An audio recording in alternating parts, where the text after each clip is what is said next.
तड़प कर जान देता है जो नबी के मोहब्बत पर कसम अल्लाह की वो जन्नत का हकदार होता है। अल्लाह अल्लाह या रसूल अल्लाह अल्लाह সুবহানাল্লাহ। এটাই জানবা, টাকা চাইনি পকেট থেকে, টাকা কি করবো? মানুষ বেঁচে থাকলে তো টাকা আল্লাহ দিতে থাকবে। কর্ম ঠিক করেন, দৌলত আপনার কাছে আসবে। জি হ্যাঁ, কর্ম জীবন শুধু লাইন করে রেখে যান আর নবীর প্রেমের জীবনটা লাগিয়ে দেন, ইনশাল্লাহ দেখবেন আল্লাহ আপনাকে হার মোহতাজ থেকে আল্লাহ আপনাকে ভালো রাখবে। জোরে বলেন সুবহানাল্লাহ। তো যাই হোক বাবা, আসে এই দিকে চলে আসছি যে হযরতে আমির হামজা কিন্তু বদলা নেওয়ার জন্য কিন্তু মক্কা নগরে রওনা হয়েছে, জঙ্গল থেকে ফিরছে। কথা বুঝছো বাবারা? বিশ্ব নবী আমার বাবা ওই সাফা পাড়ার পাশে বসে বসে কাঁদতে আছে। আমির হামজা বাবা রে, যারা ওর কানারিয়া ঘোড়া কানারিয়া বাবা আমির হামজা যারা দেখে আমার নবীর বাড়িতে গিয়ে আমার নবীকে বাড়িতে খুঁজে পাই না। আমির হামজা যেন বাবা দুশ্চিন্তায় পড়ে গেল। আমরা ভাতিজা এখন কি অবস্থায় আছে, আমার ভাতিজা কোথায়? আমির হামজা বাড়ি থেকে আবার ঘোড়া ছেড়ে দিল যারা বাবা সাফা পাহাড়ের দিকে, সাফা পাহাড়ের দিকে আমির হামজা দেখে নবী আবার ওই সাফা পাহাড়ের পাশে বসে বসে নবী আবার যেন কাঁদতে আছে। সুবহানাল্লাহ। কৃষ্ণ নবী আমার দয়ার নবী, মায়ার নবী, নূরের নবী আজকে বাবা ওই পাহাড়ে পাশে বসে কাঁদতে আছে। আমির হামজা দেখে যেন বাবা রে চট করে ঘোড়াটা লাগিয়ে দিয়ে আমার নবীকে দেখে নিয়ে নেওয়া, আমার নবীর কাছে গেছে।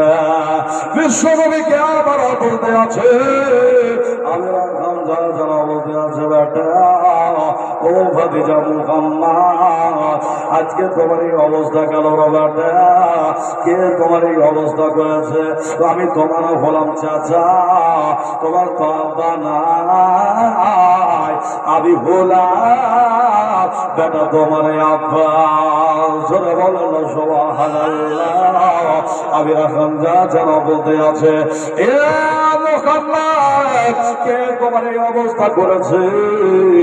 আমির হামজা আবার নবী মুস্তাফার কপালে চামড়া খানা ফাটা দেখে রক্ত খানা ডগমগ করে ফুটে আর যেন মিজাজকে সামলাতে পারে না। আমির হামজা বলতে আছে, ও বেটা মুহাম্মদ বলো না কে অবস্থা করেছে রে? আমির হামজাকে নবী আমার বলেন, চাচা ও চাচা আমির হামজা শোনেন না, আমার এই অবস্থা করেছে ওই মক্কা নগরের লিডার আবু জেহেলের সাথী। বিশ্বনবী আমার যেমন আমির হামজাকে জানিয়ে দেওয়া, আমির হামজা বাবা রে ওই মুখতে লাগান খানা টানলো বাবা, ও ঘোড়ার উপরে সবার হয়ে ভাতে যাই জায়গায় থাকো, আমি একটু আসতে ছিল ভাতে যাও। ও বেটা মুহাম্মদ একটু দাঁড়াও, আমি তোমাকে এসে বাড়ি নিয়ে যাবো বেটা। আমি রাখাম যা বাবা ওই লাগাম খানা টেনে আবু জেহেলের বাড়ির দিকে ঘোড়া ছড়িয়ে দিল। জোরে বলবেন না বাবা? আমির হামজাকে ঘোড়া খানা ছুটালো, তো রাস্তা দিয়ে লোক যাতায়াত করছে কি করে না? লোক দেখছে না? এখন যদি আমাদের মধ্যে কিছু এরকম ঘটনা ঘটে আর আমাদেরকে যদি কেউ মারতে আসে, তো লোকজন তো দেখতে পেয়েছে যে ওকে মারতে যাচ্ছে, তো চট করে খবর দিবে, সাবধান হুঁশিয়ার, তুই যাকে মেরেছিস না তার বংশের লোক আসছে, এবার তুই বাঁচ, লুকা পালা তাড়াতাড়ি।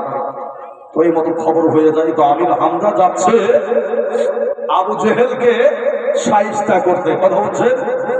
আর এইদিকে আবু জেহেলের চর, এই যে আপনার যাকে কূটনীতি বলা হয়, কথা বলছে, এইগুলো অনেক চতুর্দিকে ছেয়েছিল। দেখা মাত্রই দৌড় মারলো আবু জেহেলের বাড়ির দিকে, যে আবু জেহেলকে হুঁশিয়ার, খবরদার দিতেই হবে, নচেত কিন্তু আজকে কিছু থাকবে না। এই যেমন তেমন বীর পুরুষ নয়, যেমন তেমন বীর নয়, কি হচ্ছে মক্কা নগরের সবচাইতে বড় পাহলওয়ান, জোরা বলে।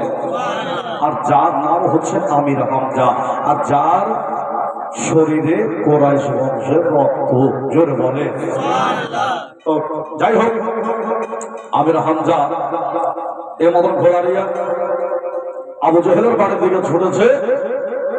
আর এই দিকে কিছু জোয়ান ছেলেরা আবু জেহেলকে গিয়ে বলছে, জাহাফরা হোক আমাদের সর্দার, শোনেন না, আমরা এই মুহূর্তে এখন দেখে আসলাম আবু জেহেল শোনে আমির হামজা নবীর চাচা যেন খুবই রাগান্বিত অবস্থায় আপনার দিকে বাড়ির দিকে ঘোড়া ছুটে তেড়ে আসছে, তো একটু আপনি সাবধান থাকেন। তো আবু জেহেলের পাশে আবু জেহেলের চেলা চামুন্ডা, মানে দেখবেন কিছু নেতা ফেতাও মানুষের মাস্তানি নেতাও আছে, অথচ চেলা চামুন্ডা ডানে বামে পিছনে অনেক থাকবে। তারা বলছে, ও আমাদের সর্দার আবু জেহেল শোনেন, আপনি বসে থাকেন এখানে, আর আমির হামজাকে আসতে দেন, আর আমির হামজা আসুক, তার পাওয়ারটা দেখবো। যদি আপনাকে কিছু বলে, আবুল আহাব, উতবা, শায়বা অনেকেই আছে, তাকে আজকে আবু জেহেলকে বলছে ফিরে যেতে দিব না, তাকে দুনিয়ায় রাখবো না। যদি আপনাকে কিছু করে, আবু জেহেলকে এই ঘরের ভিতরেই রেখে দেব। আবু জেহেল বলছে, ধরবো তোরা এত বড় ক্ষতি তার করিস না। বলছে কেন? আবু জেহেল বলছে যে আমির হামজার ক্ষতি করিস না। তার আশ্চর্যজনক ঘটনা, হতভম্ব হয়ে গেছে। কেমন? সে যদি আপনাকে মারে, আর আমরা কি সরকার আপনাকে দাঁড়িয়ে দাঁড়িয়ে দেখবো? বলছে বোকারা শোন, এখনো আমির হামজা কলমা পড়ে মুসলমান হয়নি। কথাটা লজিক দেখেন। তো এখন যদি আমির হামজাকে মেরে দিস তোরা, তো আমাদেরই দলের একটা বীর পাহলওয়ানের সংখ্যা কমবে।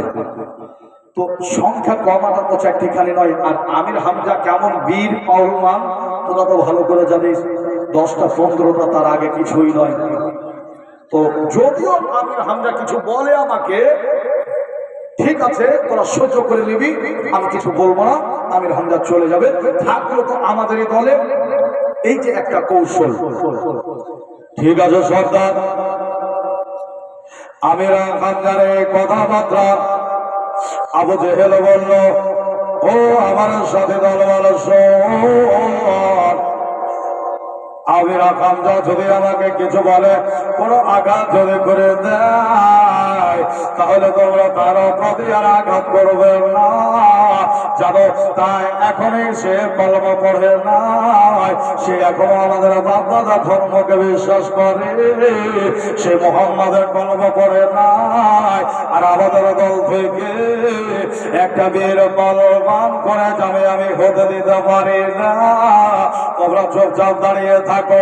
এইদিকে বাবা আমির হামজা রাদিয়াল্লাহু তাআলা বাবা ওই ঘোড়াখানা নিয়ে জানালে দিয়েছে, লাঙ্গা চাবুক গালারে আবু জেহেলের বাড়ির সামনে যেন ঘোড়াটা দাঁড় করিয়ে দিয়েছে।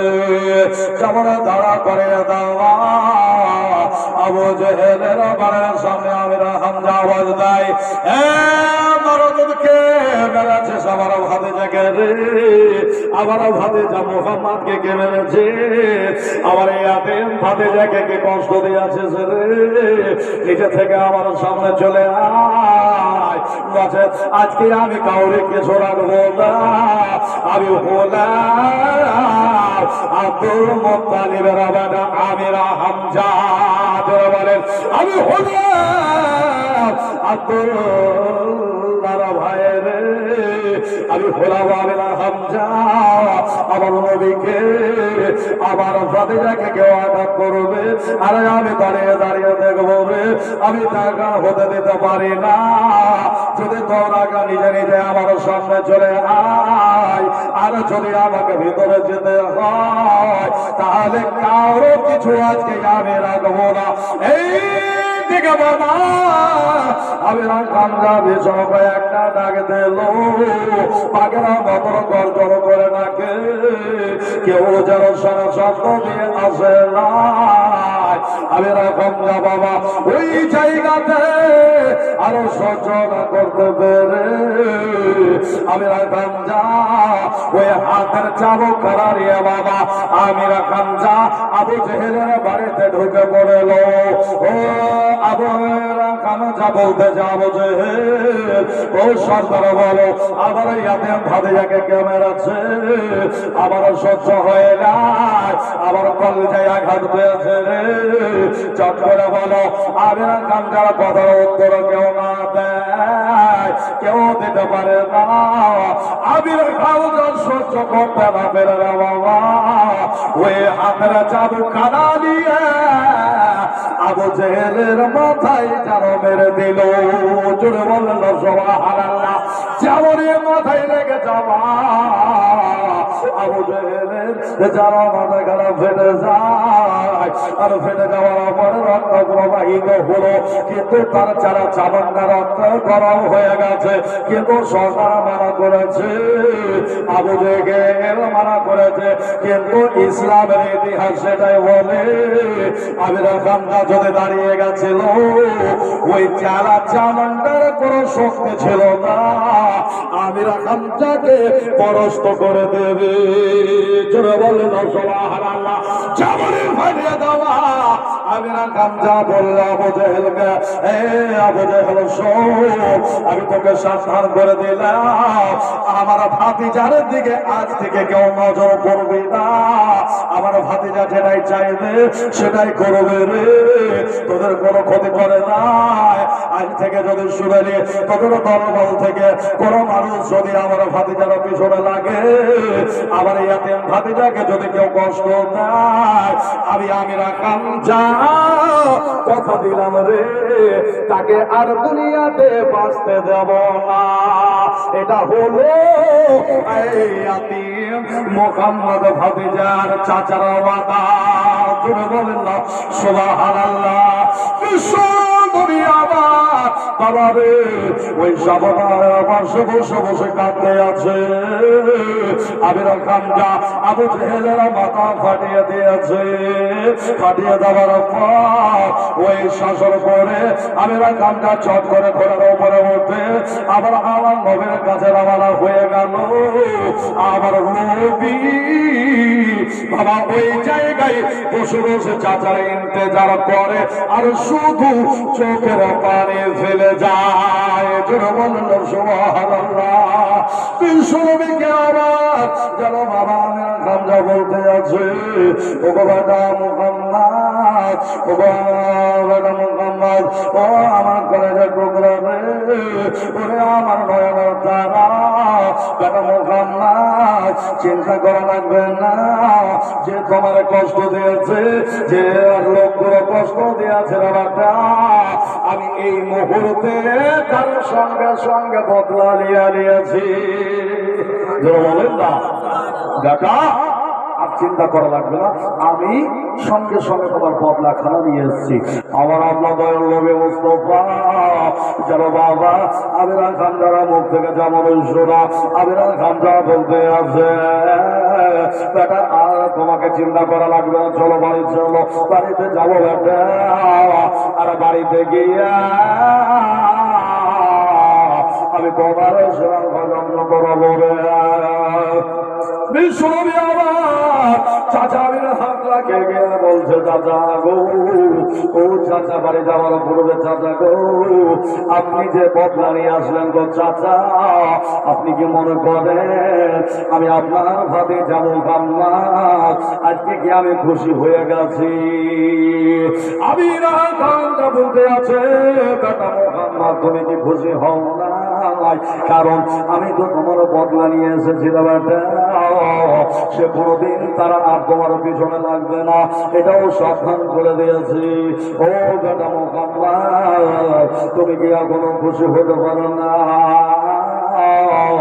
আমার আপনার দয়াল নবী মুস্তাফা, তুমি চোখের পানি যারা ঝরঝর করে জ্বলতে আছে, নবী আমার যারা বলতে আছে, চাচা তুমি যে বদলা নিয়ে এসেছ, আমাকে কে রহমাতুল আলামিন বলবে গো চাচা? জোরে বলেন সুবহানাল্লাহ। ও চাচা হামজা, ও আমার দাদুর বেটা, শোনেন না গো চাচা, আপনি আমার বদলা নিয়ে এসেছে, আপনি কি বার্তা পান নাই? আল্লাহ রাব্বুল আলামিন বলেছে, ওয়া মা আরসালনাকা ইল্লা রাহমাতাল লিল আলামিন। জোরে বলুন সুবহানাল্লাহ। আল্লাহ রাব্বুল আলামিন চাচা আমাকে সমগ্র বিশ্বের জন্য রহমাতুল লিল আলামিন বানিয়ে পাঠিয়েছে। চাচা বলেন না, আপনি বদলা নিয়ে এসেছেন, আমি কি রহমাতুল লিল আলামিন নবী? ও চাচা বলেন না, আমি কি খুশি হব? আমিরা হামজাকে বলছে নবী আমার। ও চাচা শোনেন না, আপনি বদলার চাইতে আমি বেশি খুশি হতাম। চাচা এই মুহূর্তে যদি আপনি আমার এই কলমা খানা পড়ে দিতেন। দেখেন আমার নবী, মায়ের নবীর ছবি, সুবহানাল্লাহ, আল্লাহু আকবার। চাচা আমির হামজাকে বলছে, চাচা আমি খুশি হতাম বদলা না নিয়ে আমার কলমাটা পড়ে মুসলমান হয়ে যেতেন। চাচা কেন?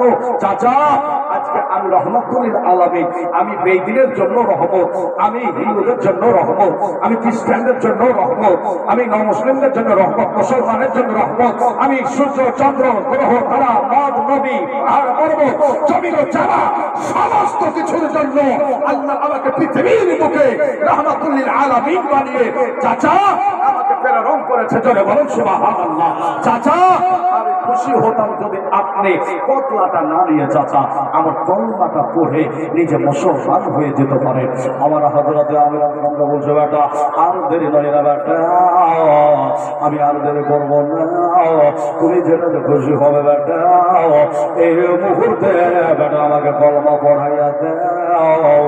আমার আপনার নবী মুস্তাফা চাচা আমির হামজাকে কলমা পড়াচ্ছে, লা ইলাহা, আর জোরে জোরে লা ইলাহা, লা ইলাহা ইল্লাল্লাহ, লা ইলাহা ইল্লাল্লাহ মুহাম্মাদুর রাসূলুল্লাহ।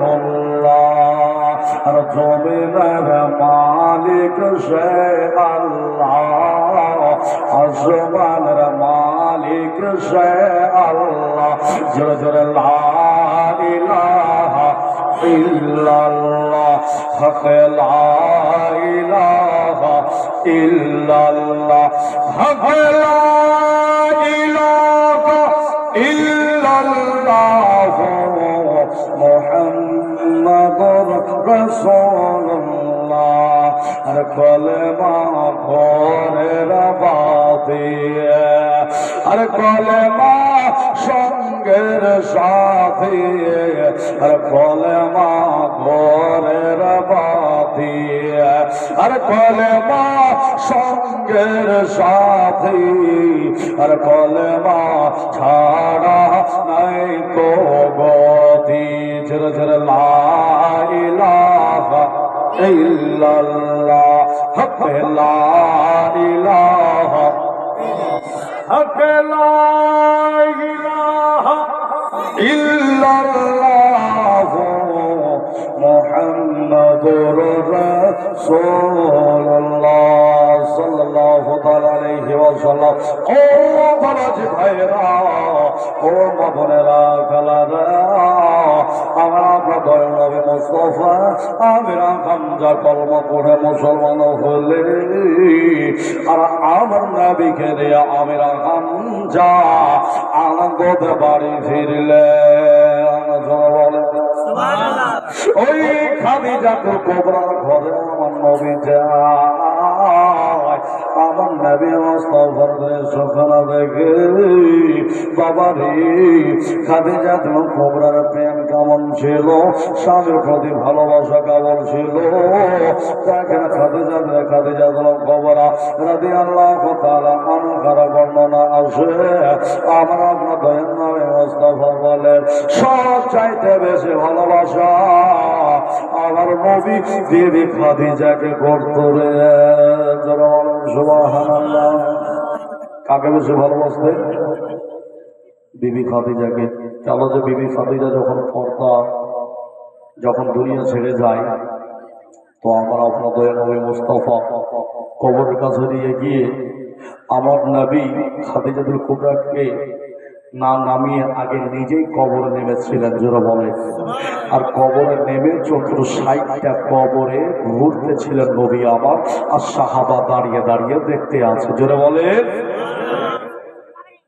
সমস্ত সাহাবাই কারা বলছেন ইয়া রাসূলুল্লাহ, ইয়া হাবিবাল্লাহ। দৃশ্য তো বুঝতে পারি নাই, মাথা আসে নাই, বুঝ আসে নাই কি দৃশ্য, ব্যাপারটা কি। আমার নবী কবরটা যখন খোলা হলো, খনন করার পর আমার নবী নিজে গিয়ে দেখতে গিয়ে নিজে নামলেন এবং সাইডে কবরের ভিতরে ঘুরতে আছে।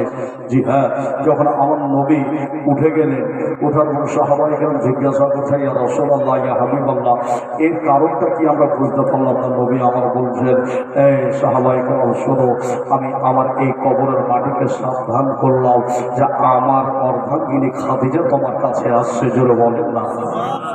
এই কবরের মাটি শোন, আমার খাদিজার জন্য কোনো বেয়াদবি না হয়।